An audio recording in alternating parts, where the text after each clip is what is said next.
ഗതാഗത വകുപ്പിൽ പുത്തൻ പരിഷ്കാരങ്ങൾ നടത്താനുള്ള മന്ത്രി കെ.ബി. ഗണേഷ് കുമാറിന്റെ തീരുമാനത്തിൽ ഇടതുമുന്നണിയിൽ തന്നെ ഇന്ന് ആശയക്കുഴപ്പം ഉയർന്നു വന്നു. ഇലക്ട്രിക് ബസ്സുകൾ നഷ്ടമെന്ന കെ.ബി. ഗണേഷ് കുമാറിന്റെ പരാമർശത്തിനെതിരെ പരസ്യ വിമർശനവുമായി നേതാക്കൾ രംഗത്ത് വന്ന ദിവസമാണെന്ന്. മന്ത്രിയുടെ അഭിപ്രായം തള്ളി CPM സംസ്ഥാന സെക്രട്ടറി M.V. ഗോവിന്ദൻ തന്നെ നേരിട്ട് രംഗത്ത് വന്നു. അതോടെ വിവാദം ചൂടുപിടിച്ചിരിക്കുന്നു.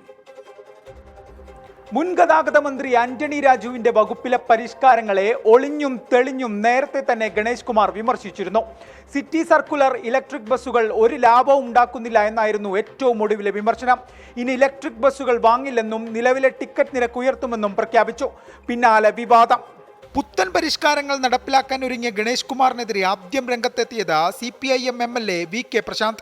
തിരുവനന്തപുരം നഗരത്തിലെ പല കേന്ദ്രങ്ങളുടെയും പ്രതിനിധിയായിരിക്കുന്ന VK പ്രശാന്ത് MLA ഇലക്ട്രിക് ബസ്സുകളുടെ നേട്ടങ്ങൾ വിവരിച്ച് ആദ്യം ഫേസ്ബുക്കിലൂടെ മന്ത്രിക്ക് മറുപടി നൽകി. യാത്രാ ചിലവും അന്തരീക്ഷ മലിനീകരണവും കുറയ്ക്കുക എന്നതാണ് ഇലക്ട്രിക് ബസ്സുകളുടെ ലക്ഷ്യം. KSRTC സ്വീകരിക്കേണ്ടത് പദ്ധതിയെ ലാഭത്തിലാക്കാനുള്ള നടപടികളെന്നും VK പ്രശാന്തിന്റെ ഉപദേശം. അദ്ദേഹത്തിന്റെ ഉദ്ദേശശുദ്ധിയെന്ന് ഞങ്ങളാരും സംശയിക്കുന്നില്ല. അദ്ദേഹം KSRTCയെ മെച്ചപ്പെടുത്തിയെടുക്കാനുള്ള ശ്രമങ്ങൾ അദ്ദേഹം ആരംഭിച്ചിട്ടുണ്ട്. അതിന്റെ ഭാഗമായി ഓരോന്നായിട്ട് അദ്ദേഹം അനലൈസ് ചെയ്ത് മുന്നോട്ട് പോവുകയാണെന്നാണ് ഞാൻ മനസ്സിലാക്കുന്നത്. പക്ഷെ ഞാൻ പ്രകടിപ്പിച്ച ഒരു കൺസേൺ നഗരവാസികളുടെ ഒരു കൺസേൺ ആണ്. അവരിപ്പോൾ ധാരാളമായിട്ട് ഇലക്ട്രിക് വാഹനങ്ങളെ ആശ്രയിച്ചിട്ടാണ് മുന്നോട്ട് പോകുന്നത്. അപ്പോൾ അത് ഒഴിവാക്കുന്നത് അവരെ സംബന്ധിച്ച് പ്രയാസമായിരിക്കും. MLAയുടെ വിമർശനത്തിന് തൊട്ടു പിന്നാലെ CPIM സംസ്ഥാന സെക്രട്ടറി തന്നെ തീരുമാനത്തിനെതിരെ പരസ്യമായി രംഗത്തെത്തി. ജനോപകാരപ്രദമായ ഒരു പദ്ധതിയും നയപരമായ കാര്യങ്ങളിൽ തീരുമാനമെടുക്കുന്നത് മന്ത്രിസഭയെന്നും ഒരു മന്ത്രി മാത്രമല്ല സർക്കാരിലുള്ളതെന്നും കടുപ്പിച്ച പ്രതികരണം. ഒരു മന്ത്രിയുടെ പ്രശ്നമല്ലല്ലോ, ഇവിടെ മന്ത്രിസഭ തന്നെ ഉണ്ടല്ലോ. അപ്പോൾ ഇങ്ങനെ വരുന്ന സേവനങ്ങളെ ഏതെങ്കിലും ഒന്ന് ഇല്ലായ്മ ചെയ്യുക എന്നുള്ള നിലപാട് ഗവൺമെന്റ് എടുക്കുന്ന നിലപാടിന്റെ ഭാഗം. ആശ്വാസകരമായ ഒരു സേവനവും ഇടതുപക്ഷ ജനാധിപത്യ മുന്നണി ഗവൺമെന്റ് പിൻവലിക്കും. സർക്കാരിന് നഷ്ടമുണ്ടാക്കുന്നതൊന്നും താൻ ചെയ്യില്ല എന്ന മുഖവരയോടെയായിരുന്നു കഴിഞ്ഞ ദിവസം ഗണേഷ് കുമാർ പരിഷ്കാരങ്ങൾ പ്രഖ്യാപിച്ചത്. മന്ത്രി ഇന്നലെ പറഞ്ഞത് ഇങ്ങനെ: ആർക്കും ഒരു ഛേദവുമില്ലാത്ത പണികൾ മന്ത്രിമാരാരും ചെയ്യാൻ പാടില്ല. ഞാൻ ചെയ്യത്തില്ല. വന്ദേ ഭാരതിൽ ടിക്കറ്റ് നിരക്ക് കുറച്ചിട്ടാണ് ആൾ കയറുന്നത്. നല്ല സൗകര്യം കൊടുത്താൽ മലയാളിക്ക് അതൊരു പ്രശ്നമല്ല. മുതിർന്ന നേതാക്കൾക്ക് പിന്നാലെ തിരുവനന്തപുരം മേയർ ആര്യ രാജേന്ദ്രനും മന്ത്രിയെ വിമർശിച്ച് രംഗത്തെത്തി. സർക്കാരിന്റെ ലാഭനഷ്ട കണക്കുകൾക്കപ്പുറം നഗരത്തിലെ ജനങ്ങളെ സംബന്ധിച്ച ഇലക്ട്രിക് ബസ് സ്വീകാര്യമായിരുന്നു. ജനകീയമായ പദ്ധതി എളുപ്പത്തിൽ ഇല്ലാതാകുമോ എന്ന ആശങ്ക ജനങ്ങൾക്കുണ്ട്. സാധാരണ മനുഷ്യന് ഗുണകരമെങ്കിൽ മുന്നണിക്കുള്ളിലെ ആശയപരമായ തർക്കങ്ങളൊക്കെയും നല്ലതു തന്നെ. 10 രൂപ നിരക്കിലെ യാത്ര ഉൾപ്പെടെ അവസാനിക്കുമോ എന്ന ആശങ്ക ജനങ്ങൾക്കുണ്ട്. മുന്നണിക്കുള്ളിൽ അഭിപ്രായ വ്യത്യാസങ്ങളൊക്കെ പറഞ്ഞു തീർത്ത് ഒടുവിൽ ജനം വിജയിക്കട്ടെ. വിജയശങ്കർ, 24, തിരുവനന്തപുരം. പൊതുജനം കഴുതയല്ല സാർ. രഘു നന്ദൻ പറയുന്നു, പാർട്ടിയിൽ ഒരു വിഷയത്തെക്കുറിച്ച് മന്ത്രിമാർ പല അഭിപ്രായങ്ങൾ പറഞ്ഞാൽ ഭരണ സംവിധാനം തന്നെ എന്താകും? ഏത് സംവിധാനവും നാടിനെ നന്മയിലേക്ക് നയിക്കണം എന്നാണ് തിരുമുല്ല വാരത്തെ രഘുനന്ദൻ്റെ അഭിപ്രായം. ഇതുതന്നെയായിരിക്കും പല പ്രേക്ഷകർക്കുള്ള അഭിപ്രായം.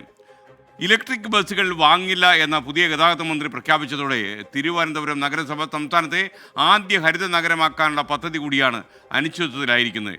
LDFിൻ്റെ നയപരമായ കാര്യങ്ങളിൽ മന്ത്രിസഭ കൂട്ടായിട്ട് തീരുമാനമെടുക്കണമെന്ന CPM സംസ്ഥാന സെക്രട്ടറി M.V. ഗോവിന്ദൻ മാസ്റ്റർ വ്യക്തമാക്കി. എന്നാൽ ഗതാഗത വകുപ്പിലെ പരിഷ്കാരങ്ങളുമായി മന്ത്രി കെ.ബി. ഗണേഷ് കുമാർ രംഗത്തുണ്ട്. അദ്ദേഹം ഇതുമായി മുന്നോട്ട് പോകുമോ എന്ന കാര്യം ഇപ്പോഴും സംശയമാണ്. ഈ കാര്യത്തെക്കുറിച്ച് ജനങ്ങൾക്ക് എന്താണ് പറയാനുള്ളത്? ഈ ഇലക്ട്രിക് ബസ്സുകൾ നിർത്തലാക്കണോ വേണ്ടയോ? ജനങ്ങൾ പറയട്ടെ. കുറച്ചുകൂടി നല്ലത് ഇലക്ട്രിക് ആയിട്ടുള്ള ബസ്സുകളാണ് നല്ലതെന്നാണ് കർണാടകയൊക്കെ അവിടെയൊക്കെ യൂസ് ചെയ്യുന്നതിന് തെളിയിക്കുന്നത്. അപ്പോൾ കേരളയിലേക്ക് മാറുക വേണ്ടത്. അപ്പോൾ അതിനകത്ത് പിറകോട്ട് പോകല്ലേ വേണ്ടത്. അപ്പം ഈ സമയത്ത് പെട്രോളിൻ്റെ വില ഓരോ ദിവസം കൂടിക്കൊണ്ടിരിക്കുകയാണ്. അപ്പോൾ ഇലക്ട്രിക് ബസ് ഏറ്റവും പെട്ടെന്ന് വന്നു കഴിഞ്ഞാൽ അത്രയും നല്ലതാണ്. പിന്നെ ഈ ഗണേഷ് സാറ് മാത്രമല്ല കാര്യങ്ങൾ തീരുമാനിക്കുന്നത് നിയമസഭയിൽ. അപ്പം ബാക്കിയെല്ലാവരും അഭിപ്രായം കൂടി നോക്കിയിട്ട് കാര്യങ്ങൾ തീരുമാനിക്കണമെന്ന് ആഗ്രഹിക്കുന്നു. എന്തുകൊണ്ടും ഇലക്ട്രിക് ബസ് വരുന്നത് നല്ലതാണ്. കാരണം തമിഴ്നാട് സർക്കാരും ആന്ധ്ര സർക്കാരും ഒക്കെ ഇത് ഓൾറെഡി ഉൾക്കൊള്ളുകയും കാര്യങ്ങൾ നടത്തുകയും ചെയ്തിട്ടുണ്ട്. അപ്പോൾ പെട്രോളിൻ്റെ വില കൂടുന്നതുകൊണ്ടും എന്തുകൊണ്ടും നല്ലതാണ് നമുക്ക് ഇലക്ട്രിക് ബസ് നമ്മുടെ നാട്ടിലൂടെ ഓടുന്നത്. ഗണേഷ് കുമാറിൻ്റെ പുതിയ നിയമങ്ങളോട് പൊതുവെ ആൾക്കാർ യോജിക്കുകയാണ് ചെയ്യണത്. കാരണം പുള്ളിയുടെ ലൈസൻസിൻ്റെ പുതിയ ചട്ടങ്ങളും കാര്യങ്ങളും നല്ലത് തന്നെയാണ്. പിന്നെ മുൻ മന്ത്രിയെ കുറ്റപ്പെടുത്തി സംസാരിച്ചത് വളരെ മോശമായി പോയെന്നാണ് എനിക്ക് പറയാനുള്ളത്. ഗൾഫിലെ രീതിയിൽ ഡ്രൈവിംഗ് ടെസ്റ്റ് നടത്തിയേ ഇനിയും പാസ്സാക്കുകയുള്ളൂ, അതായത് പുതിയ ലൈസൻസ് കൊടുക്കത്തുള്ളൂ എന്ന് പറഞ്ഞിട്ടുണ്ട്. അതെനിക്ക് തോന്നുന്ന ഒരു നല്ല കാര്യമായിട്ടാണ് എനിക്ക് ഫീൽ ചെയ്യുന്നത്. കാരണം ഇപ്പോഴത്തെ അവസ്ഥയിൽ ഇവിടുത്തെ റോഡിലൂടെ വാഹനം ഓടിക്കുന്നത് വളരെ പരിതാപകരമായ രീതിയിലാണ്.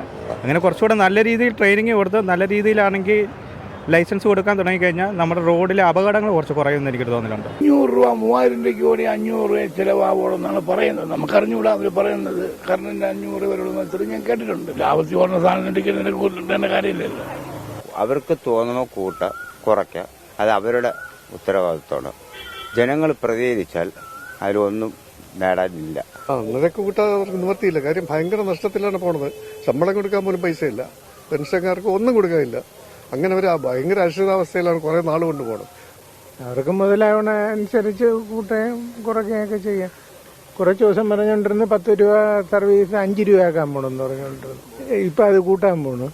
അവൻ്റെ കാര്യം അറിയാം. അവൻ്റെ എന്ന് വെച്ചാൽ അവൻ്റെ അച്ഛൻ ഇരുന്ന കാലത്തേ ഉള്ളതല്ലേ. അതുകൊണ്ട് അവൻ ഇരിക്കുന്നതിൻ്റെ കുഴപ്പമൊന്നുമില്ല. അവൻ പല റൂളുകളും നോക്കി ചിന്തിച്ചാണ് വളരെ ഇതായിട്ട് പഠിച്ചിട്ടാണ് അവൻ ഇരിക്കുന്നത്. ഇല്ലെന്ന് പറയുന്നില്ല.